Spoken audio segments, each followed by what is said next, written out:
Hi hello friends, எல்லாருக்கும் வணக்கம். இன்றைக்கி ஜெயசுதா லாக்ஸில் காமாட்சிக்கு கல்யாணம். வாங்க ப்ளாக்குள்ளே போகலாம். பெங்களூரில் சிவாஜி நகரில் உள்ளது ஏகாம்பரேஸ்வரர் தர்மராஜா கோயில். இங்கு மூலவராக காமாட்சி அம்மனுடன் ஏகாம்பரேஸ்வரர் இருக்கிறார். இங்கு பங்குனி உத்திரமன்று காமாட்சி அம்மனுக்கு திருக்கல்யாணம் நடக்கிறது. பல்லவர் பாணியில் அமைந்த இக்கோயிலில் மூலவர் ஏகாம்பரேஸ்வரர் சால கிராமக்கல்லால் ஆனவர். 250 ஆண்டுகளுக்கு முன்பு காசியிலிருந்து வரவழைக்கப்பட்ட இவர் கிழக்கு நோக்கி பிரதிஷ்டை செய்யப்பட்டுள்ளார். காமாட்சி அம்மன் தெற்கு நோக்கி உள்ளார். கோயிலின் முகப்பு மண்டபத்தில் மீனாட்சி அம்மன் திருக்கல்யாணமும் தில்லைவானத்தில் தவம் புரியும் முனிவர்களுக்கு தரிசனம் தரும் நடராஜரின் தாண்டவமும் சுதை சிற்பங்களால் உள்ளன.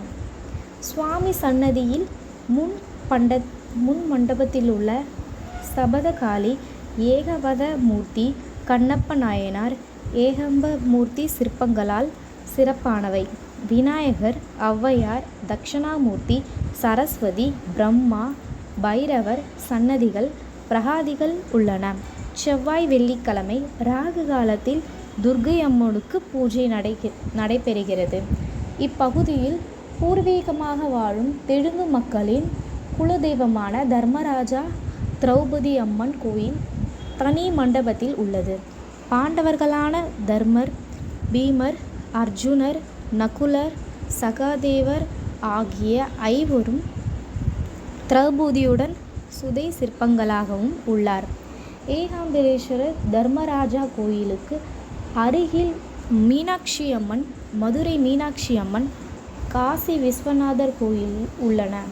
காமாட்சி, மீனாட்சி, விசாலாட்சி அம்மன்களை ஒரே நாளில் தரிசித்தால் விருப்பம் நிறைவேறும். பௌர்ணமி அல்லது திங்கட்கிழமையன்று காமாட்சி அம்மனை தரிசித்தால் மனக்கவலை தீரும், உடல் நலம், மனபலம் சிறக்கும்.